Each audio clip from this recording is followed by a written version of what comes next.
ისლამური რესპუბლიკა სისხლს იღრება, ყოველდღიურად მილიონობით დოლარს კარგავს და თვითონ მისი ხელმძღვანელობაც კი აღიარებს, რომ ომი მათ კონტროლს აღარ ექვემდებარება. მას რატომ არ ნებდება რეჟიმი? და რატო გეუბნებათ დასავლური მედია საპირისპიროს, რომ ამერიკა და ისრაელი არიან ამ ომში დამარცხებულები? დღეს ყველაფერს განვიხილავთ კვადზე. კეთილი იყოს თქვენი დაბრუნება კვადზე JNS TV-ზე. მე ვარ ემილი შრედერი და ვცვლი Flares, რომელიც ამ კვირაში დისტანციურად მუშაობს. მაგრამ სანამ ჩვენს შესანიშნავ პანელს ავიწყებთ, მინდა გადავხედოთ ამ ვიდეოს, რომელსაც ისლამური რესპუბლიკა ავრცელებს, მათი ზოგიერთი ოფიციალური პირის თქმითაც კი. შეხედეთ, რას ამბობს რეჟიმის პრეზიდენტი მასუდ პაზეშკიანი ხორმოზის სრუტის ამჟამინდელ ბლოკადაზე. ჩვენი ჯგუფში ხალხი ახლა მზადაა. ისინი ადგილზე არიან. აქაც თქვი, ერთი მარტივი თხოვნა გვაქვს, რომ საკუთარი ენერგიის მოხმარება შეამცირონ.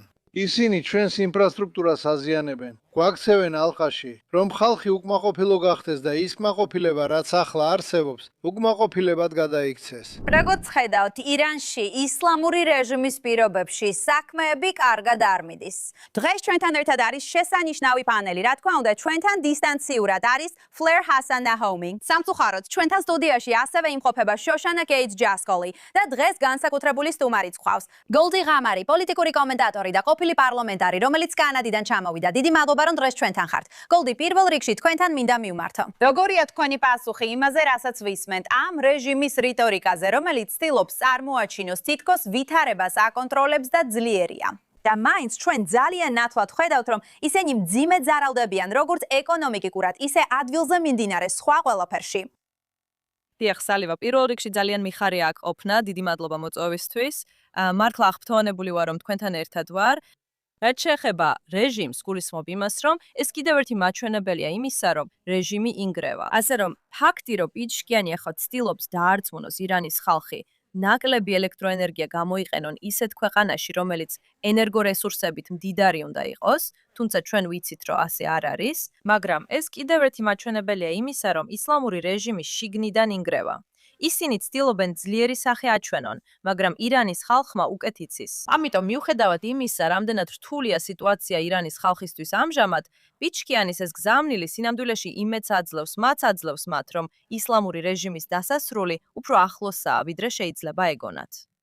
გულისხმობ შოშანა, რას ფიქრობ ამაზე იმის მიხედვით, რასაც რეჟიმის ოფიციალური პირებისგან ხედავთ. მოდიან მოლაპარაკებებზე, მერე აღარ მოდიან, მოლაპარაკებები მიმდინარეობს, ახლა კი გაუქმდა.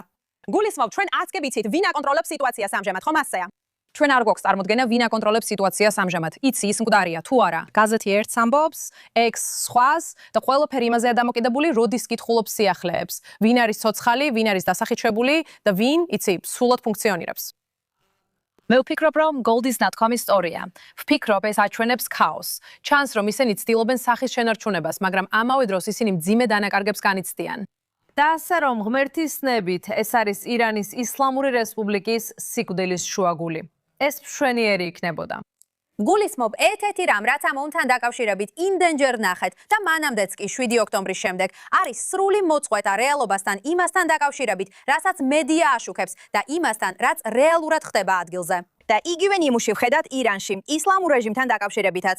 გულისხმობ, Flare Hassan Nahomi, შენ უკეთ იცი ვიდრე ვინმე სხვა, რამდენად შეშლილი იყო რეპორტაჟები. შენ ბევრ ასეთ გადაცემაში ყოფილხარ, როგორც Goldi, ბევრჯერ გისაუბრია ამ ძირგა მომთხელი საქმიანობის საკითხზე. გულისხმობ, რა ხდება მედიაში და რატომ აგრძელებს დასავლეთი ამის ასე წარმოჩენას? თუ ხედავთ, რომ რეჟიმი მუხლებზე დგას, რატომ აგრძელებს მედია ამის სხვანაირად წარმოჩენას? მე ვფიქრობ, ეს ორი რამეა. გულისხმობ, ეხლა აქ ვარ შეერთებულ შტატებში. და ნებისმიერ შეიძლება ეგონოს, რომ ამერიკელები და ისრაელელები ომს აგებენ. როცა გაშუქების უმეტესობას რო შეხედავ, Fox News-ის გარდა რა თქმა უნდა ყველა და მე ვესაუბრები ხალხს და როცა ვუყვები ხალხს ამ ომის ყველა მიღწევას და იმას რამდენი რამ გაკეთდა სამხედროების მოლოდინებსაც კი გადააჭარბა, ხალხი მეკითხება, რატომ არ ვიღებთ ამ ამბებს აქ? სრულიად დაუჯერებელია, როგორ მოახერხა ისლამურმა რესპუბლიკამ დასავლეთში საკუთარი პროპაგანდისტული ნარატივის კარნახი. გულისხმობ, ევროპაზე არც კი ვილაპარაკეთ, მაგრამ ამერიკაშიც კი ხალხს უჩნდება შთაბეჭდილება, რომ ეს იყო საშინელი ომი, რომელშიც ამერიკამ თითქმის არანაირი დანაკარგი არ განიცადა. მართლა გასაოცარია, რომ მათ მოახერხეს შეღწევა და გონების კონტროლი დასავლეთში. და ეს არის ერთადერთი მიზეზი, რაც მათ დარჩათ. ეს იდიოტები ერთადერთი კოზირია, რაც მათ დარჩათ. და ჩემთვის ძალიან რთულია ამის გაგება. და მეორე რამ, რა თქმა უნდა, და შენ ეს იცი, გოლდი. და ემილი შენზე უკეთ არავინ იცის? ისინი ნახევრად მკვდრები და სისხლში ამოსრილები იქნებიან იატაკზე და მაინც ვიქტორიას ნიშანს გააკეთებენ და იტყვიან, ჩვენ მოვიგეთ, ხო გესმის? და სწორედ ეს არ ესმით დასავლეთს და დასავლელ ხალხს.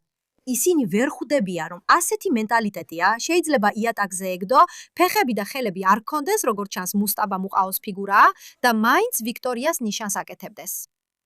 დიახ, ვფიქრობ ეს მუდმივი პრობლემაა, რომელსაც ვხედავთ არა მხოლოდ დასავლურ მედიაში, არამედ დასავლელი ლიდერებიც ვერ იგებენ რა ხდება. ეს კი გადაგვიყვანს იმ საკითხზე, რაზეც დღეს მინდოდა მესაუბრა. თუ ესმის ტრამპის ადმინისტრაციას, რეალურად ისლამური რეჟიმის მენტალიტეტი. გოლდი, ძალიან მაინტერესებს შენი აზრი ამაზე, რადგან ყოველ დღე ამ საკითხს ეხები.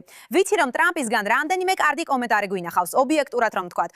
ასევე გვინახავს საკმაოდ პრობლემური კომენტარებიც ტრამპისგან, ობიექტურად რომ ვთქვათ. როგორი აზრი გაქვს? მართლა ესმის რა ხდება? არსებობს ამ ყველაფრის უკან დიდი სტრატეგია?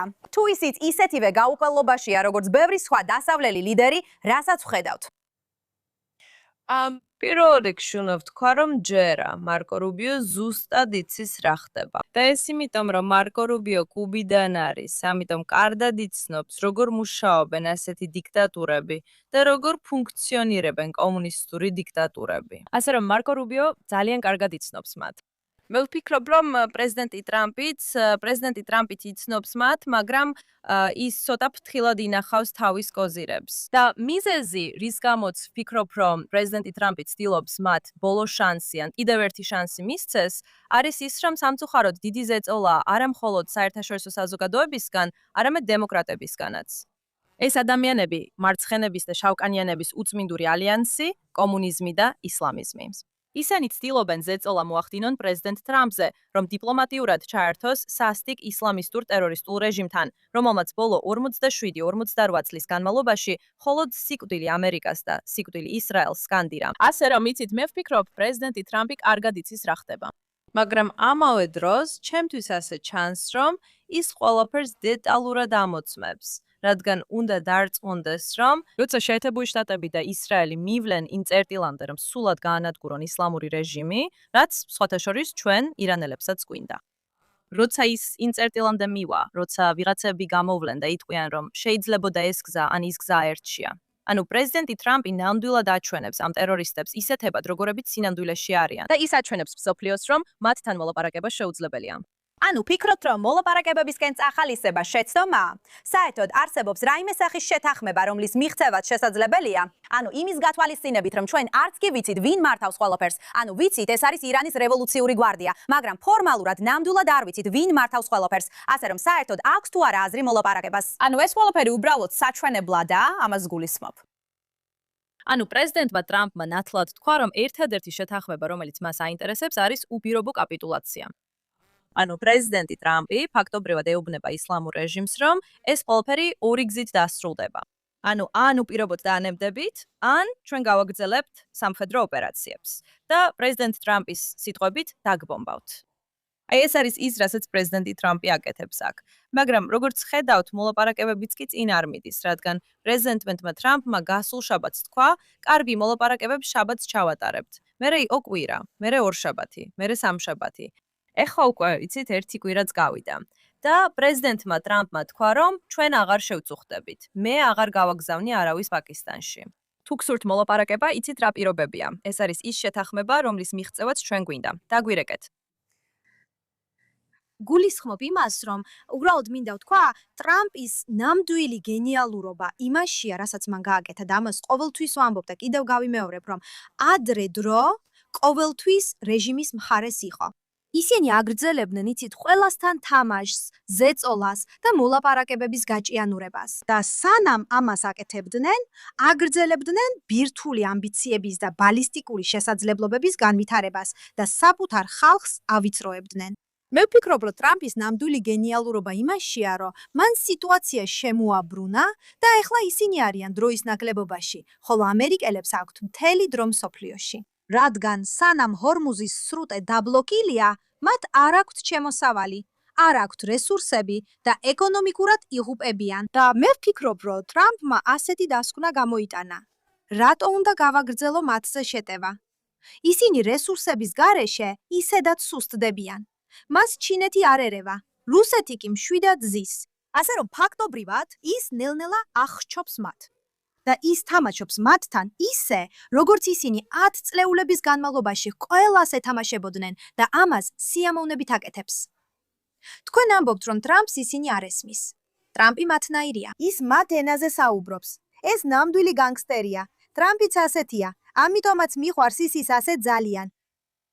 მგონი ახლა ხან წავეკითხე არ მახსოვს 20 მილიარდი მილიონი ბარელი ნავთობი ამერიკიდან იაპონიაში გავიდა, ხო ასეა? მაგალითად, გამარჯობა.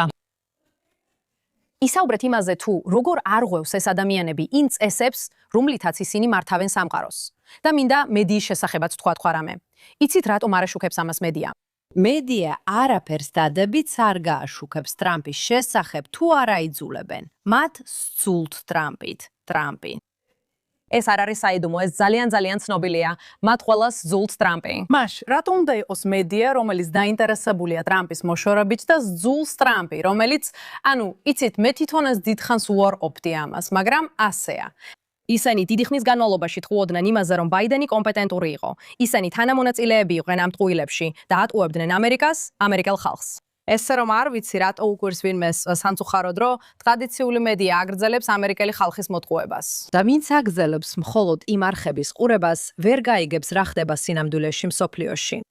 კარგი, ვფიქრობ, უფრო პრობლემურია ის, რომ ისინი აქტიურად აცილებენ ხალხს გზას, გააზრებულად თუ გაუცნობიერებლად, მაგრამ ირანის ისლამური რეჟიმის, ისლამისტებისა და სხვა ანტიამერიკული ძალების სასარგებლოდ. მაგრამ ეს მათი აკვიატებებული ანტიტრამპული მიკერძოების შედეგია, რაც სინამდვილეში საინტერესო თემამდე მიგვიყვანს, რაზეც დღეს მინდოდა მესაუბრა. ეს იყო გვირგვინოსანი პრინცის რეზა ფეხლავის პრესკონფერენცია. მან რამდენიმე პრესკონფერენცია გამართა ევროპაში და საკმაოდ მკაცრი სიტყვებით მიმართა ევროპელ ჟურნალისტებს. ვფიქრობ, ეს სრულიად დამსახურებული იყო. შეგვიძლია ვნახოთ ის ჩანაცის ჩანაწერი. ეხლა უკვე დარწმუნებით შემიძლია ვთქვა, რომ დადუმება და ცენზურა მხოლოდ ირანის რეჟიმის მხრიდან არ ხდება, არამედ საერთაშორისო და განსაკუთრებით ევროპული მედიის მხრიდანაც. 150 ჟურნალისტიდან არც ერთს არ დაუსვამს ჩემთვის კითხვა იმ 80,000 ირანელზე, რომლებიც ჩემს ქვეყანაში 8 და 9 იანვარს ქუჩებში ამოხოცეს. აქ, კონტინენტის გულში, რომელიც ამტკიცებს, რომ ადამიანის უფლებებს, სამართლიანობასა და ღირსებას იცავს, მისმა ჟურნალისტებმა სრულად უარი თქვეს პროფესიულ პასუხისგებლობაზე და მორალურ ობიექტურობაზეც კი. ჩემთვის ნათელია, რომ ჩემი 80,000 მამაცი და უდანაშაულო თანამემამულე, რომლებიც თავისუფლებისთვის ბრძოლაში ამოხოცეს, ამ ჟურნალისტებისთვის თითქმის არანაირ ინტერესს არ წარმოადგენს. ისინი უფრო მეტად ინტერესდებიან ამერიკის კრიტიკით. ეკითხებიან, რატომ მოკლეს შეერთებულმა შტატებმა და ისრაელმა დიქტატორი, რომელმაც 47 წლის განმავლობაში ჩვენი ხალხი ამოხოცა, ვიდრე თავად ამოხოცვის რეჟიმის გაკრიტიკებით. როგორც ხედავთ, ამ ჩანაწერიდან ძალიან ძლიერი სიტყვებია და მე ვფიქრობ, სრულიად სამართლიანადაც, რადგან ევროპული ელიტარული კლასის, რომელშიც უმეტესობა იმ ჟურნალისტებისა შედის, თვალთმაქცობა და მიკერძოება. ყოველ შემთხვევაში, ერთ-ერთ შემთხვევაში ეს ცნობილი ანტიისრაელური და ანტიფახლავის აქტივისტი იყო. მაგრამ მათი უმეტესობა უბრალოდ მიხვება ამ სტანდარტულ მენტალიტეტს, რომელიც ამხნევებს ისლამურ რესპუბლიკას. და მე ეს არ მესმის. ვულისხმობ, გოლდი რას უპასუხება ამ ყველაფერს? იცი, ვფიქრობ, ეს მართლაც სამარცხვინოა, რომ ხედავთ უკიდურეს მემარცხენეებს, ეგრეთ წოდებულ გაღვიძებულ მემარცხენეებს, ანტიტრამპისტებს და ისრაელის მოწინააღმდეგეებს. ისინი იმდენად არიან კონცენტრირებულები ისრაელისადმი სიძულვილზე, რომ ახლა უკვე ერთადერთი გზა, რომ ირანელების მხარდაჭერა ისრაელისა და შეერთებული შტატების მიმართ ამ ადამიანებისთვის აზრიანი იყოს, არის ის, რომ ისინი გვადანაშაულებენ. თითქოს ჩვენ ისრაელის აგენტები ან სიონისტები ვართ. იცით, სხვათა შორის, ჩვენ სიონისტები ვართ, ხო ესეა, როგორც ირანელები, ჩვენ გვჯერა ისრაელის არსებობის უფლების. ასე რომ აქ პრობლემა არ არის.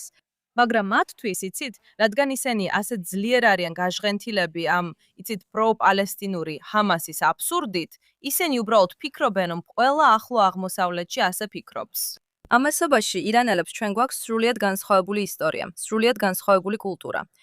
და იცით, მისი სამეფო უმაღლესობა, მეფე რეზა ფეჰლევი, საუკეთესოდ თქვა ეს, როცა პასუხობდა იმ უკიდურესად მემარცხენე ადამიანს გერმანიაში. იცით, ირანსა და ისრაელს შორის ურთიერთობა ბიბლიურია და ამას ვერაფერი წაართმევს. რაც ამ ყველაფერში განსაკუთრებით სამარცხვინოა, განსაკუთრებით მედიაში მიმდინარე მოვლენებში, ისაა, რომ ელიტისტები ირანელებს ასამართლებენ. იცით, მე საშინლად შოკირებული ვიყავი, მაგრამ სამწუხაროდ არ გამგვიროებია, როცა მემკვიდრე პრინცმა თქვა, რომ ერთმა გერმანელმა პოლიტიკოსმა მას უთხრა, ირანელები დემოკრატიისთვის მზად არ არიანო. ხუმრობთ, ნება მომეცით, რაღაც გითხრათ. ირანის სინამდვილეში 1906 წელს კონსტიტუციური მონარქია გახდა. გერმანია დემოკრატიად მხოლოდ 1918 წელს იქცა. თუმცა როგორც თქვენ იცით, ეს დიდ ხანს არ გაგრძელდა. და სინამდვილეში მეორე მსოფლიო ომის დროს, ჰოლოკოსტის პერიოდში, ყველა ის დემოკრატიული ქვეყანა ევროპაში, რომლებიც ვერ შეძლეს, მეორე მსოფლიო ომის დროს ებრაელი ხალხისთვის უსაფრთხოების უზრუნველყოფა სულ მცირე 50,000 ებრაელი გაიქცა ევროპიდან და თავშესაფარი ირანში იპოვა მეორე მსოფლიო ომის პერიოდში. ამიტომ მე უბრალოდ სამარცხვინოდ მიმაჩნია, რომ ამ პოლიტიკოსები ახლა ამტკიცებენ, თითქოს ირანელები დემოკრატიისთვის მზად არ არიან. ხო, ისინი დემოკრატიისთვის მზად არ არიან, მაგრამ რატომღაც პალესტინელები მზად არიან? ხო, ზუსტად ესეა, ხო. ისინი, ვინც ამას მისცა ხმა, მართლა მზად არიან. ისინი ფულს დებენ ამ პალესტინურ დემოკრატიულ საქმეში, რომელიც ტერორისტებს ირჩევს. აი ეს არის ჰიპოკრიზია. არაფერს ვამბობ იმაზე, რომ პალესტინელი ხალხის უმრავლესობა გამოკითხვიდან გამოკითხვამდე ამტკიცებს, რომ ისინი სინამდვილეში დემოკრატიის მხარდამჭერები არ არიან, რომ ეს არ აინტერესებთ. და უფრო მეტიც, დაახლოებით 95% მათგანი ტერორიზმს მხარს უჭერს, როგორც დათავისუფლების მეთოდს. ის აზრი, რომ ეს საზოგადოება, პალესტინური საზოგადოება მზად არის დემოკრატიისთვის, უბრალოდ ილუზიაა. და ამას ამბობენ იმავე დროს, როცა ირანის ხალხს აკრიტიკებენ, რომლებმაც ქუჩაში გასვლით და ამ მიზნისთვის მინიმუმ 40,000 ადამიანის მსხვერპლით იბრძოლეს. არ ვიცი კიდევ რა უნდა მოხდეს, რომ ევროპული ლიდერებისა და ელიტებისთვის ეს საკითხი გასაგები გახდეს. მაგრამ გულისხმობ, ჩვენთვის ეს უცხო არ არის ისრაელში ევროპის მიკერძოება და ფარისევლობა. იგივე ვნახეთ 7 ოქტომბრის შემდეგაც თოშანა. ვიცი, ამ გადაცემაში ამაზე ვისაუბრეთ, როგორ გამოეხმაურა მედია და როგორ იცავდა ისლამისტურ ტერორისტულ ორგანიზაციებს ირანელებისა და ისრაელელების ხმების ნაცვლად. როგორ ფიქრობ, რას უპასუხებდი ამას? იგივეა, უბრალოდ სხვა დღეა. ვგულისხმობ, უკვე აღარაფერი მაკვირვებს. ფიქრობ, როგორც უკვე თქვი, ეხლა ნიუ-იორკში ყოფნა არასდროს მენდომებოდა. არასდროს მენდომებოდა, რომ არ ვიცოდა. ბოდიში, ფლერი. ფიქრობ, არასდროს მენდომებოდა, რომ ეს ყველაფერი გამოვცადო. ნიუ-იორკში მაშინ გავდივარ გარეთ. უბრალოდ მგონია, რომ ეს იგივე ადგილი აღარ არის. მგონია, რომ აქ შეღწევა მოხდა. მგონია, რომ შეერთებულ შტატებში და დასავლეთის დემოკრატიებში შეღწევა მოხდა და მათ ეს არც კი ესმით. და ჩემთვის ძალიან მტკივნეული და სამწუხაროა იმის ნახვა, რომ ადგილები, სადაც დავდიოდი, სადაც გავიზარდე, აღარ წარმოადგენს იმ სივრცეებს, რასაც ამერიკა ნიშნავს. მათში მართლაც შეღწევა მოხდა. და მართლა იმედი მაქვს, რომ ჯერ კიდევ არ არის ძალიან გვიანი, იმედი მაქვს, რომ გამოიღვიძებენ, რადგან არ ვიცი, ეს არ არის გზა. ეს ეხლა კარგი გზა არ არის. მაგრამ ასევე იცით, ეს მიუთითებს იმ ფუნდამენტურ გაუგებრობაზე, რომ ფარსული კულტურა და ფარსული ცივილიზაცია და არაბული ცივილიზაცია ერთი და იგივეა. ისინი ყველას ერთ ქვაბში ხარშავენ. აი ამას აკეთებს ეს გერმანელი ბიჭი. მოდი რა. ხო, უბრალოდ ესეა, ისინი ფიქრობენ, რომ იმიტომ, რომ ერთ რეგიონში ვართ, ყველა ერთნაირები ვართ. რაც ავიწყდებათ, ისიც არის, რომ თუ გსურთ კოლონიზაციაზე საუბარი, ყველაზე დიდი კოლონიზატორები ახლო აღმოსავლეთში არიან არაბი მუსლიმები. არ მინდა ვაწტენინო მათ, მაგრამ ეს რეალობაა. არსებობს მის მიზეზი, რატომაც არის ასეთი ჰეგემონია ახლო აღმოსავლეთში. და ძალიან ცოტა ცივილიზაციას შეძლია შეენარჩუნებინა თავისი იდენტობა და ისტორია. და ეს, რა თქმა უნდა, ებრაელი ხალხი და ირანელები არიან. ასევე არის კიდევ რამდენიმე პატარა ჯგუფი აქა-იქ, მაგრამ ორი უდიდესი ცივილიზაცია, რომლებმაც მოახერხეს კოლონიზაციას გადარჩენოდნენ, ებრაელები და ირანელები არიან. იცით, უნდა ვთქვა, კიდევ ერთი ჩანაწერი გვაქვს, რომელიც მინდა ჩავთო. ირანელი ქალი აქტივისტი, რომელმაც ბევრი სხვადასხვა აქტივისტი გააკრიტიკა, მათ შორის თეთრკანიანი ლიბერალებიც, რომლებიც ამ ირანელ ქალს უკარნახებდნენ, რას ფიქრობენ ირანელები და რის სჯერათ მათ. და ბოლო რამდენიმე წლის განმავლობაში ამას ძალიან ხშირად ხედავდით. გულისხმობ 87 წელი მართლა, მაგრამ განსაკუთრებით ბოლო რამდენიმე თვეში. გოლდი, ვიცი რომ შენ ამას თითქმის შეუჩერებლად ებრძოდი. ბევრი კრიტიკა მოდის დასავლეთის ადამიანებისგან, რომლებიც ფიქრობენ, რომ უკეთ იციან ვიდრე ისინი, ვინც ამ რეგიონებიდან არიან ან იქ ცხოვრობენ. ამას ისრაელთან დაკავშირებითაც ვხედავთ. მოდი ამ კლიპს გადავხედოთ. ჩვენ ყველა ბედნიერები ვართ. ჩვენ ირანელები. შენ ჩვენ სახელით არ საუბრობ. მე იქ დავიბადე. ჩემი ოჯახი იქ ცხოვრობდა. შენ ჩვენ სახელით არ საუბრობ. ჩვენ ძალიან კმაყოფილები ვართ პრეზიდენტ დონალდ ტრამპით. ჩვენ ძალიან ბედნიერები ვართ. ბევრი ირანელია, რომლებიც გაბრაზებულები არიან. არა, ძალიან ახლოს. ბევრი ირანელი არ არის. კი არიან. ეს ტყუილია. ჩვენ ირანელები დავიღალეთ. ჩემი ნახევარდანი იქ ცხოვრობს. ჩემი ოჯახიც იქ ცხოვრობს. ჩვენ გვბეზრდება თეთრი ლიბერალებისგან ირანისა და მისი ხალხის შესახებ ლაპარაკი. ჩვენ გვიყვარს ბენიამინ ნეთანიაჰუ და პრეზიდენტი ტრამპი იმისთვის, რაც მააკეთეს. ირანში სურთ ქალაქებს ამ ადამიანების სახელი დაარქვან. ასე რომ გთხოვთ, ნუ ისაუბრებთ ჩვენს სახელით. როგორც ხედავთ, მან მართლაც კარგად უპასუხა და არაფერი დაუტოვა და ის ვიცი, ჯერ არ მისულვართ ნაძირლებსა და გმირებზე, მაგრამ ისიც შეიძლება გმირი იყოს. მაგრამ ფიქრობ, რომ ესეთი რამ კიდევ ბევრად უფრო ხშირად უნდა ვნახოთ. ეს უნდა ვიხილოთ ისრაელელებისგანაც, აქ რეგიონში. აუცილებლად უნდა ვიხილოთ ეს ირანელებისგანაც, რადგან მართლა, ჩემი აზრით, სხვა გზა არ არსებობს, რომ ფართო საზოგადოებამდე მივიტანოთ ეს სათქმელი, სანამ ეს საკითხი არ გამოკვეთება ისევ და ისევ. თქვენ არ შეგიძლიათ ხალხის ნათლად ილაპარაკოთ. ირანელებმა ნათლად გამოხატეს, რა სურთ. მოусმინეთ ხალხს. გოლდი, შენ რას ფიქრობ ამაზე? იცი, უკვე ძალიან დავიღალე და მომბეზრდა, როცა არაირანელები ცდილობენ ჩემი საკუთარი ქვეყანა ამიხსნან. თითქოს ჩემზე უკეთ იციან, ან უკეთ იციან რა სურს ხალხს. იცი, საბოლოოდ ეს ისევ კოლონიზაციის ერთ ფორმას უკავშირდება, რასიზმის ერთ ფორმას, ხო ასეა. სადაც ეს არაირანელები ფიქრობენ, რომ აი შენ, საწყალი, მესამე სამყაროს წარმომადგენელო, მოდი აგიხსნი, რა უნდა გინდოდეს შენი ქვეყნისთვის. ეს მართლა ასეა. არა, მადლობა. გთხოვ, ერთი ნაბიჯით უკან დაიხიე. გახსნილი გონებით მოეკიდე და მოусმინე. იმიტომ რომ იცი, ჩვენ ამ სიტუაციაში არც ვიქნებოდით ჯიმი კარტერს და დემოკრატებს, რომ აიათოლასთვის მხარი არ დაეჭირათ 1978 წელს. ხომ ასეა? ხალხო, დემოკრატებმა, პროგრესულმა მემარცხენეებმა და კომუნისტებმა უკვე თავისი წვრილი შეიტანეს ირანის მე-7 საუკუნის ისლამურ ჯოჯოხეთად გადაქცევაში. ეხლა ვცდილობთ მათი შეცდომა გამოვასწოროთ. და სინამდვილეში ძალიან მადლობელი ვართ, რომ გვყავს ისეთი ადამიანი, როგორიცაა პრეზიდენტი ტრამპი და პრემიერ-მინისტრი ნეთანიაჰუ. იცით, ისრაელი და შეერთებული შტატები ჩვენს გვერდით არიან და საბოლოოდ ეს არის მთავარი. იცით, ევროპა მაჩვენა, რომ ისინი უნიშნელოები არიან. ასე რომ, იცით, ჩვენ სწორ გზაზე ვართ და ვფიქრობ, როცა ირანი თავისუფალი იქნება, გლობალურ გეოპოლიტიკაში ცვლილებებს ვიხილავთ. რადგან ვფიქრობ, დავბრუნდებით იმ ძლიერ ალიანსთან, რომელიც 1979 წლამდე არსებობდა ამერიკას, ისრაელსა და ირანს შორის. იცი ფლერეს, ისრაელის მხარესაც ბევრჯერ გვინახავს. ადამიანები ისრაელის ნაცვლად ლაპარაკობენ. ფიქრობენ, რომ უკეთ იციან, რა უნდა გააკეთოს ისრაელმა საკუთარი უსაფრთხოებისთვის. სასაცილოა, იცი, ხშირად ვდაობ ადამიანებთან და ისინი ამბობენ, რომ ისრაელი არასწორად მოიქცა 7 ოქტომბრის პასუხად. ჩემი პასუხი ყოველთვის ერთია. კარგი, შენ რას გააკეთებდი? და მათ არასდროს აქვს პასუხი. დრემდე არასდროს აქვს პასუხი. ან კიდევ ამბობენ, რომ უბრალოდ არ ვუპასუხებდი. კარგი, ეს ძალიან ლოგიკურია. აიყვანო 250 მშვიდობიანი მოქალაქე თქვეთ და არაფერი გააკეთო. მართლა ძალიან ლოგიკურია. მაგრამ რა არის შენი პასუხი ამ ვიდეოზე? სახლში მჯდომი ექსპერტები, კლავიატურის გმირები, ეს ადამიანები საერთოდ ვერაფერს ხვდებიან. და გოლდის ვეთანხმები, ეს რასიზმია. ეს სინამდვილეში კოლონიზმის გამოხატულებაა. თითქოს მე შენზე უკეთ ვიცი. მე შენს გამოცდილებაზე უკეთ ვიცი. შენი ნანახი და განცდილი არ არის ისეთი მნიშვნელოვანი, როგორც ჩემი წაკითხული წიგნები და ჩემი პროფესორი, რომელმაც მე მასწავლა. და ეს ძალიან მარტივია. და აი ეს არის ის, როცა მე მქონდა ეს საუბარი გაცაათთან, მან ნამდვილად კარგად ახსნა ეს საკითხი. მან თქვა, რომ ისინი ცხოვრობენ ძალიან დაცულ პატარა ლაბორატორიაში, სადაც მათი იდეები, როგორი უცნაურიც არ უნდა იყოს, არასდროს საჭიროებს გამოცდას.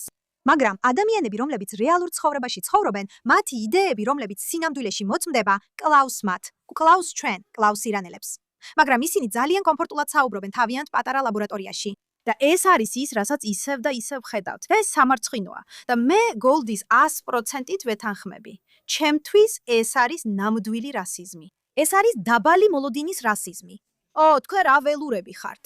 რა ხართ ახლო აღმოსავლეთელები? რას ფიქრობთ თქვენ ბარბაროსები? მე კიდე უფრო მეც გეტყვით. მართლა ვეღარ ვიტან ამას. და მგონია რომ ეხა უცნაურ სამყაროში ვცხოვრობ, მართლა.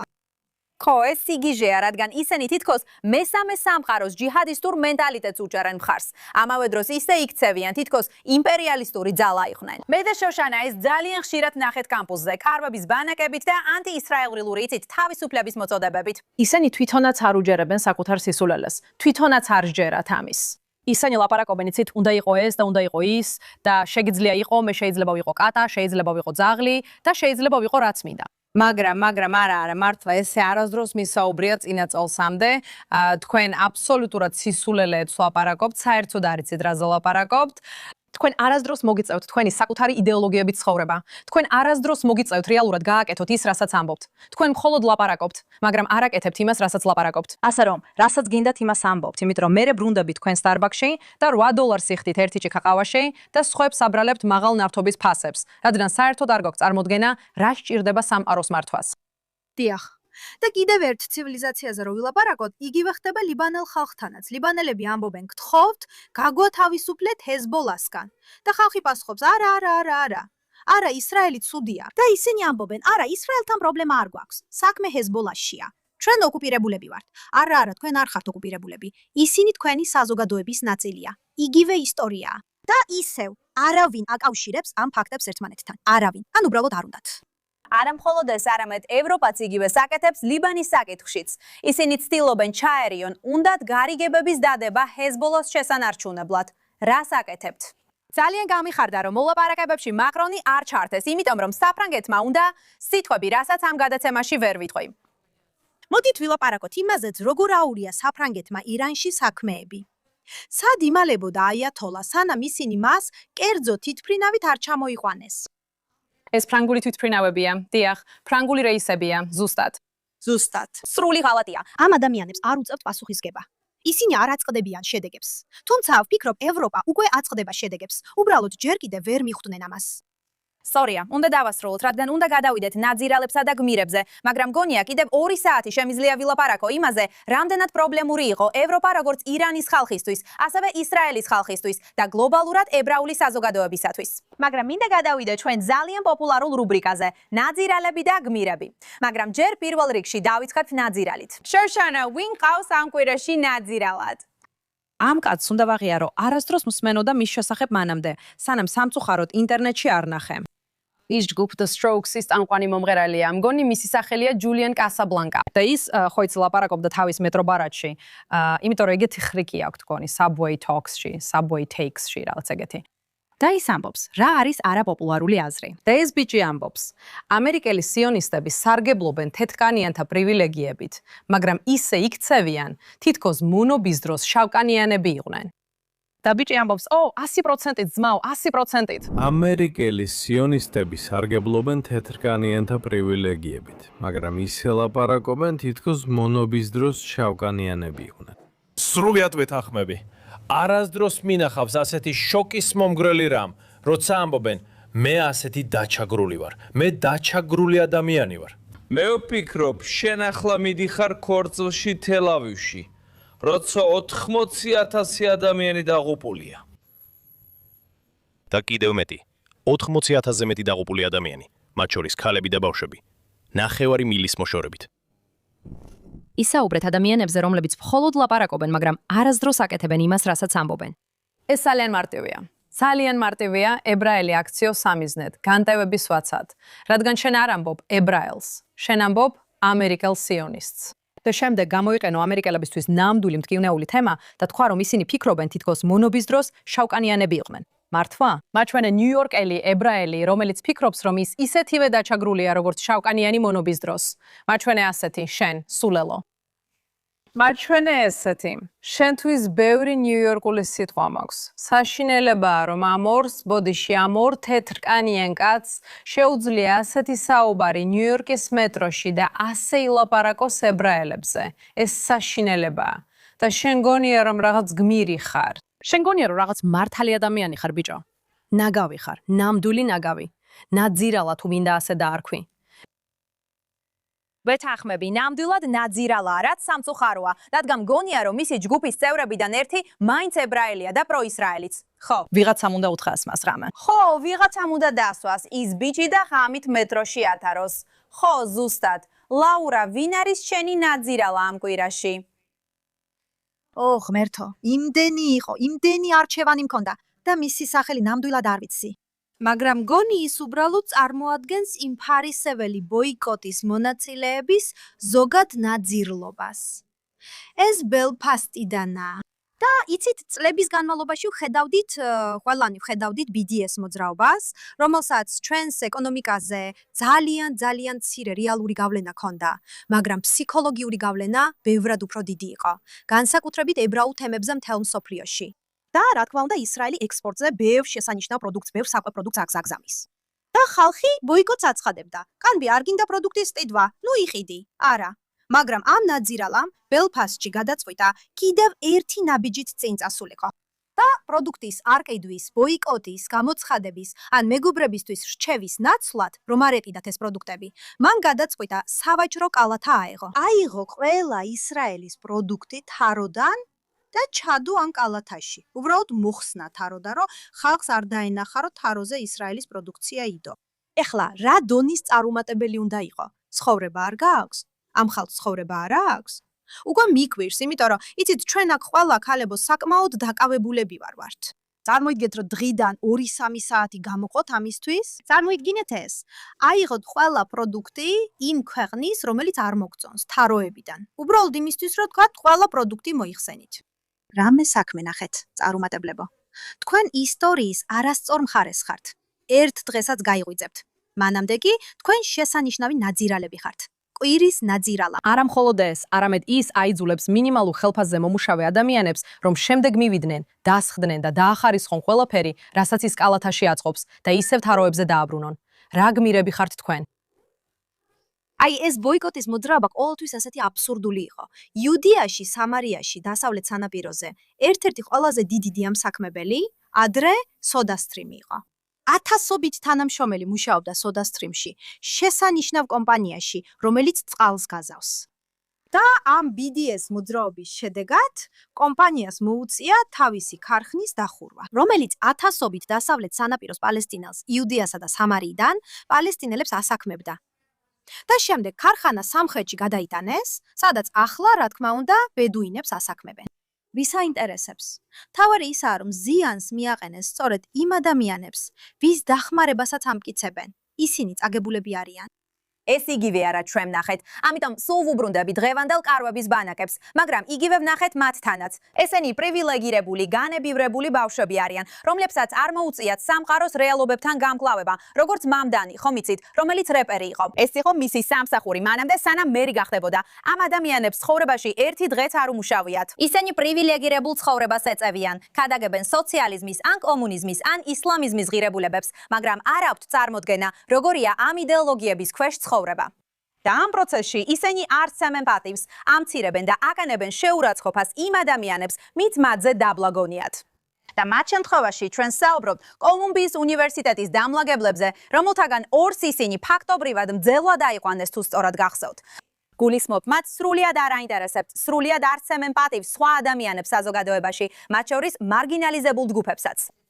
ეს არის უმაღლესი ფარისევლობა, ნამდვილად კარგი ნაძირალაა, თუმცა მთელი ჯგუფია ასეთი. კი. გოლდი, ვინ არის შენი ნაძირალა? ვინ არის შენი კვირის ნაძირალა? ეს შენი პირველი ჯერია, ხო? დიახ, ასეა. დიახ, ესეა, ცოტა ნერვიულობ, ამიტომ რბილად მომეკეცი.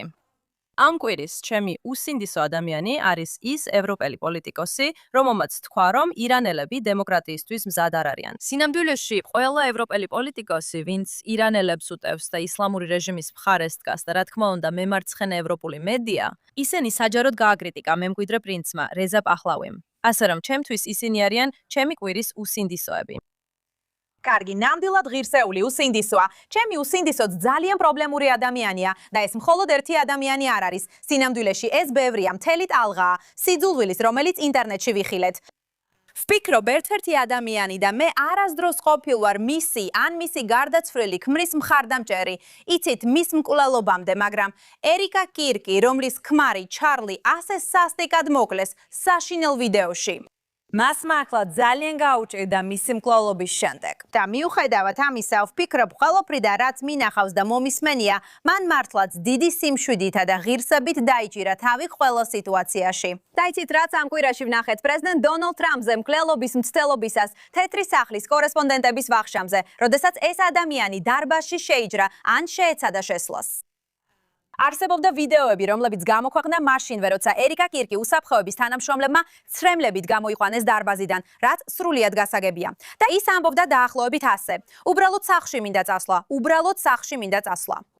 და იცით, ამის ყურება მართლა გული მათქინა, რადგან ეს ადამიანი აშკარად ბევრ რამეს უმკლავდება. აშკარად აქვს პოსტტრაუმული სტრესული აშლილობა, რაც სრულიად გასაგებია.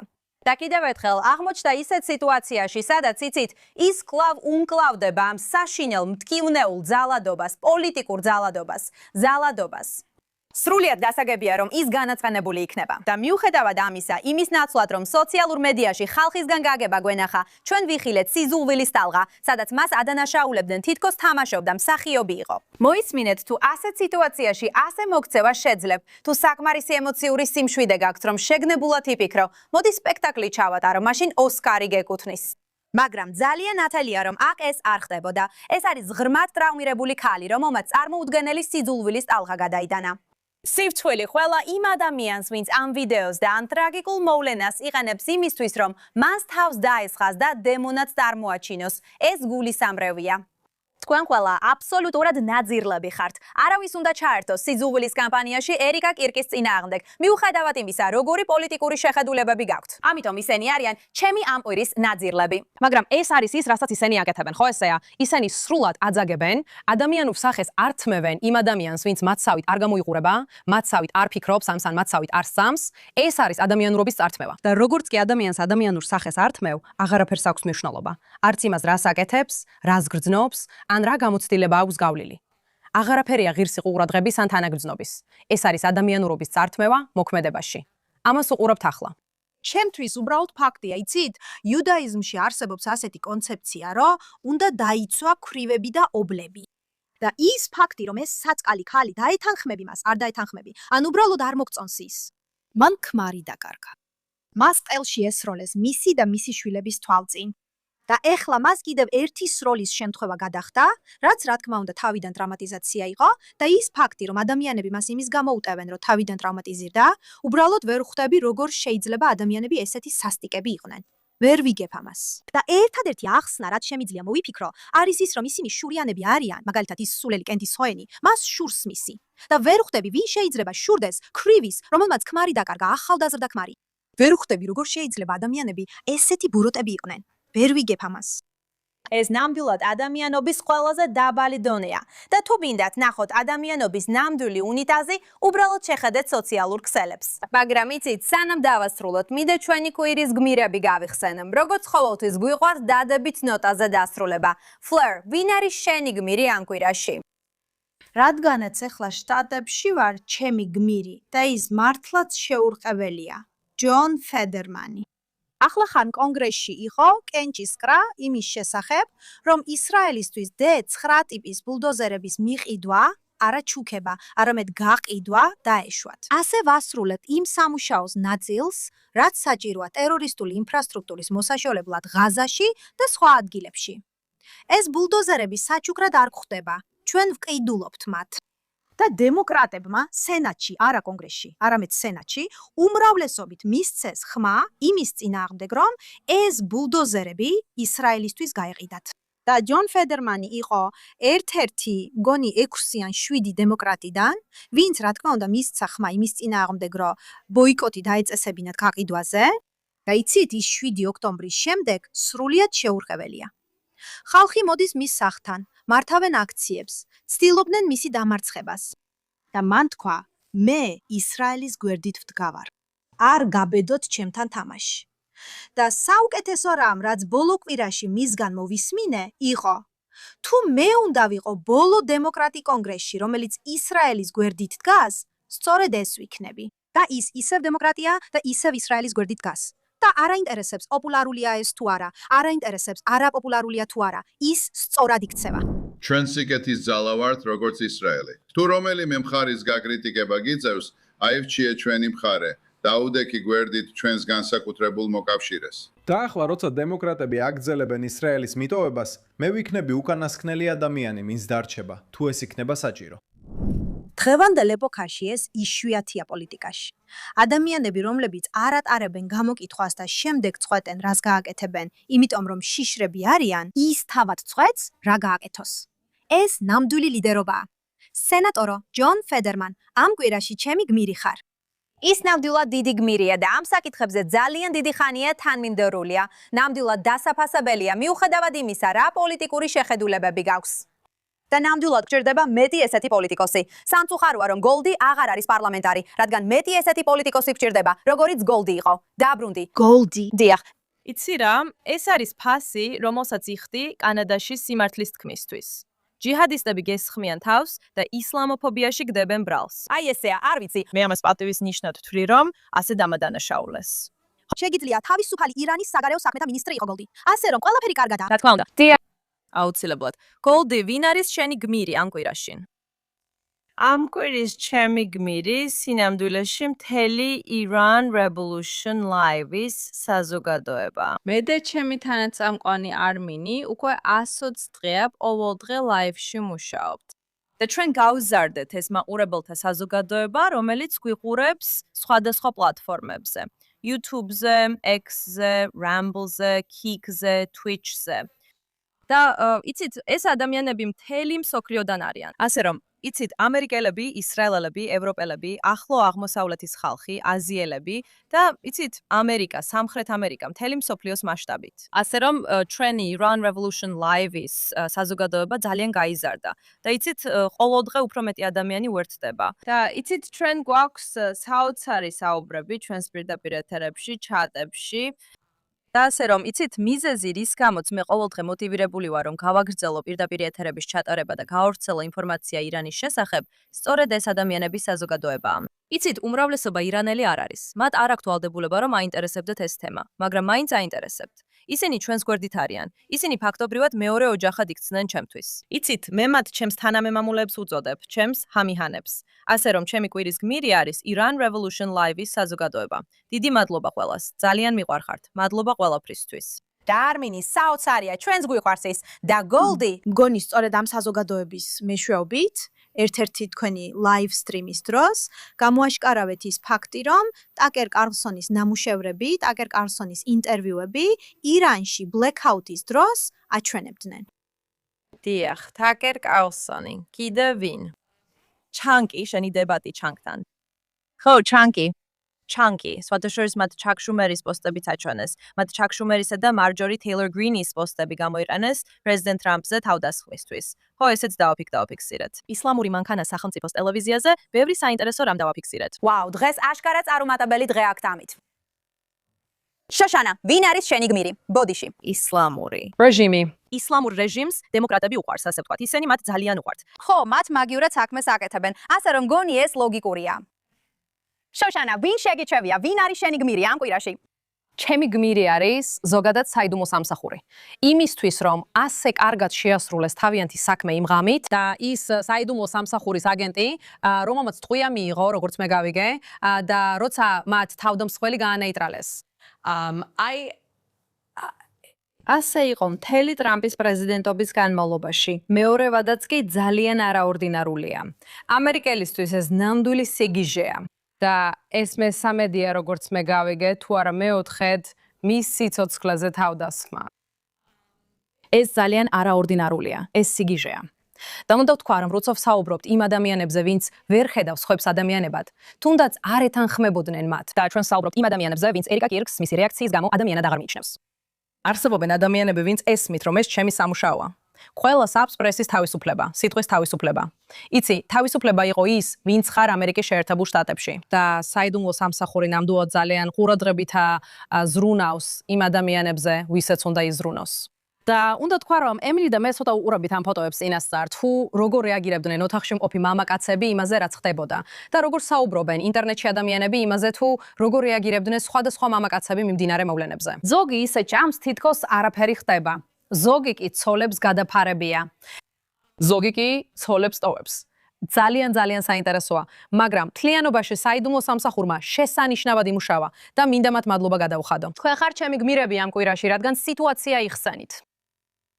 ისენი ნამდვილად არიან. გულისხმობ, ისინი ზედმეტად ბერს მუშაობენ პრეზიდენტ დონალდ ტრამპთან. ეს ნამდვილად ასეა. იმ ყველა მუქარის ფონზე, რომელსაც ის აწყდება. მაგრამ ისინი ახლა განსაკუთრებით რთულ მდგომარეობაში არიან, რადგან ისლამური რეჟიმის ყველა მცდელობის ფონზე იმდენად შეახტიეს სხვადასხვა ადგილებში, მათ შორის შეერთებულ შტატებშიც. ისინი ორჯერ ცდილობდნენ მისი მოკვლას. ორჯერ სცადეს მისი დაჭერა. ხო, მინიმუმ ორჯერ, არა, ისლამური რესპუბლიკაც ცდილობდა, ხო. იცით, ამავე თემაზე ირანთან დაკავშირებით ჩემი გმირი ამ კვირაშია მემკვიდრე პრინცი რეზა ფეჰლავი. მას დაუსვა კითხვა ვიღაცამ, ვისაც ადრე მოკლედ ვახსენეთ, ცნობილმა ანტიისრაელელმა აგიტატორმა, რომელიც თავს ჟურნალისტად ასაღებს გერმანიის მოქალაქეა სინამდვილეში. და მან რეზა ფეჰლავის დაუსვა კითხვა, თითქოს ის ისრაელის აგენტია. ნახეთ რას პასუხობს ის. ბევრი ადამიანი მთელ მსოფლიოში ფიქრობს, რომ თქვენ ისრაელის აგენტი ხართ, ასეა? რა თქმა უნდა არა, მაგრამ მე ისრაელისა და ებრაელების მეგობარი ვარ და აგიხსნით რატომ. რადგანაც, როგორც კიროს დიდის შთამომავალი, ჩვენ ვამაყობთ იმით, რომ ადამიანის უფლებების საფუძველი სწორედ მაშინ ჩაიყარა, როცა კიროს დიდმა თავისი ცილინდრი შექმნა, რომელიც დღეს მთელ მსოფლიოშია გამოფენილი. ეს მთელ ერებში ცნობილია, როგორც გაერთიანებული ერების ორგანიზაციის მიერ აღიარებული თავისუფლების პრინციპები, როდესაც კიროს დიდმა ბაბილონში ებრაელი მონები გაათავისუფლა და დაეხმარა მათ იერუსალიმში ტაძრების აღდგენაში. ირანელებს და ებრაელებს ბიბლიური კავშირი აქვთ. სინამდვილეში მხოლოდ ორ ქვეყანას შეუძლია ამის თქმა. თანამედროვე ისტორიაში ირანი ერთადერთი ქვეყანა არ იყო ახლო აღმოსავლეთში, რომელმაც თავშესაფარი მისცა ებრაელებს, რომლებიც გაქცევას ცდილობდნენ. ჰიტლერისა და მისი რეჟიმისგან და თავშესაფარი მიიღეს ირანში. ეს ჩვენი ისტორიის ნაწილია, ეს ჩვენი ტრადიციის ნაწილია, დევნილი ხალხის თავშესაფრის მიცემის. ებრაელები ირანში რევოლუციამდე თავისუფლად მისდევდნენ თავიანთ რწმენას. და იბრძვიან იმისთვის, რომ მათ და ირანში სხვა რელიგიის მიმდევრებს აღუდგეთ უფლებები, რადგან ადამიანის უფლებების ერთ-ერთი ქვაკუთხედი უნდა იყოს ადამიანების დაცვა რელიგიური თავისუფლების მხრივ. ეს არის ის, რისთვისაც ვიბრძვი. და ამისთვის ამჭირდება ვინმეს აგენტი ვიყო. მე ჩემი ხალხის აგენტი ვარ. მე ირანელი ხალხის აგენტი ვარ. როგორც ხედავთ, როგორც ყოველთვის ნამდვილი კლასის ადამიანი იყო მემკვიდრე პრინცი რეზა ფაჰლავი. თუ როგორ უპასუხა მანამ უკიდურესად უცოდინარ და პირდაპირ ვთქვათ შეურაცხყოფელ კითხვას მემკვიდრე პრინცის მიმართ. და მიუხედავად ამისა, მან უპასუხა ღიად, გულწრფელად და უფრო მეტიც დააბრუნა ეს კითხვა ევროპულ ქედმაღლობას, რომელმაც გერმანულ ჟურნალისტს საერთოდ მისცა უფლება ასეთი კითხვა დაესვა.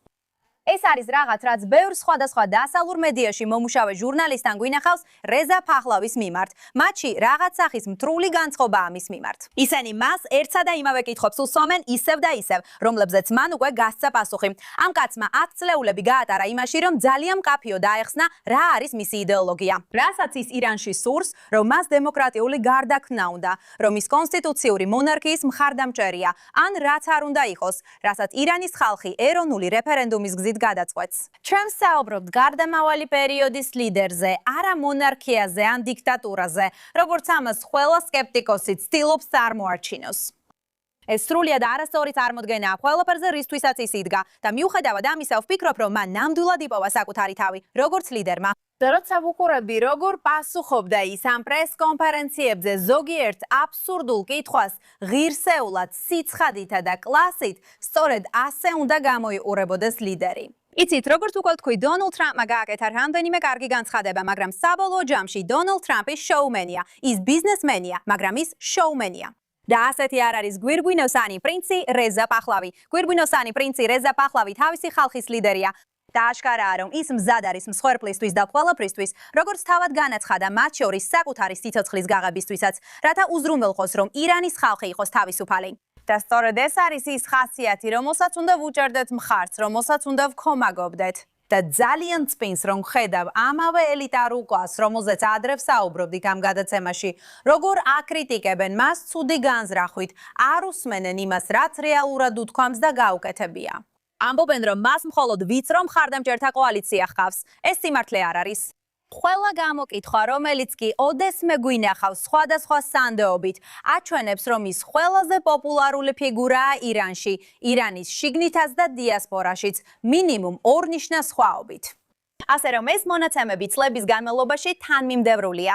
დასავლეთი კი შეგნებულად უგულებელყოფს ამას როგორც მედიაში, ასევე ლიდერობაში და ეს მიუღებელია. თუ ირანის ხალხი მზად არის საკუთარი სიცოცხლე საფრთხეში ჩააგდოს, თუ მათ ქუჩებში სჯილით ჯიან სიკვდილით. იმიტომ რომ ისინი გამოვიდნენ და ერთ სახელს სკანდირებდნენ, მხოლოდ ერთ სახელს. ეს არის გვირგვინოსანი პრინცი რეზა პახლავი. შემდეგ, საერთაშორისო საზოგადოებას ვალიავს ირანის ხალხის წინაშე მოусმინოს მას და აღარ ესაუბროს მათ ნაცვლად, როცა ისინი ამბობენ, რომ ეს არის ის, რაც სურთ. ასე რომ რეზა პახლავი ჩემი გმირია ამ კვირაში და ასევე მრავალი კვირის განმავლობაში მანამდეც, მაგრამ განსაკუთრებით ამ კვირაში, რადგან მან შესანიშნავად გაუმკლავდა ნამდვილ სიძულვილს ევროპიდან და უამრავ სხვა თავდასხმასაც. და ამით ფაქტობრივად ვასრულეთ ამ ეპიზოდს. თუ თქვენ არ გაქვთ საბოლოო კომენტარები, ჰოგოლდი გააგრძელე. ემილი, უბრალოდ მინდოდა დიდი მადლობა გადაგიხადო შენ და ყველას აქ. განსაკუთრებით შენ, ემილი, რადგან ირანელების ასეთი ძლიერი დამცველი იყავი. იცი, დრო გამოყავი რომ მოგესმინა, გესწავლა. იცი, დაგვეხმარე ჩვენი ხმების გაძლიერებაში. ასე რომ უბრალოდ მინდა ვთქვა, ირანული საზოგადოების სახელით, როგორ გვიყვარ ხარ და ვაფასებთ შენ და ყველაფერს, რასაც აკეთებ. იმედია თავისუფალ ირანში შენ იქნები ისრაელის ელჩი. კარგი, როცა ეს მოხდება, სჯობს ყველა წვეულებაზე დამპატიჟო. მაგრამ ჯერ ირანი უნდა გავათავისუფლოთ. რა თქმა უნდა, მაგრამ არა, უბრალოდ მინდოდა მეთქვა, რამდენად ძალიან გაფასებთ ყველა. და იცით, ჩვენ უბრალოდ ძალიან გვიყვარხართ, აგვიყვარხართ. ასე რომ მადლობა თქვენ, შვენიერია. მადლობა და ვფიქრობ, აქ ისრაელში ჩვენ ძალიან უჭერთ მხარს ირანელ ხალხს. ანუ ჩვენ თავს უფრო ახლოს გრძნობთ ერთმანეთთან, ვიდრე ოდესმე, იმიტომ რომ სამწუხაროდ ერთსა და იმავე უბედურებას ვეჯახებით. მაგრამ ამით ვფიქრობ, დღეს უნდა დავასრულოთ. ასე რომ მინდა მადლობა გადაგიხადოთ ყველას, რომ შევერთდით ქვაც. მადლობა Goldies Flares, რა თქმა უნდა, რომელიც დისტანციურად შემოგვიერთდა და შოშანას, რომელიც სტუდიაშია. მადლობა რომ შემოგვიერთით. მომავალ კვირას ისევ გელოდებით JNS-ის კვადზე.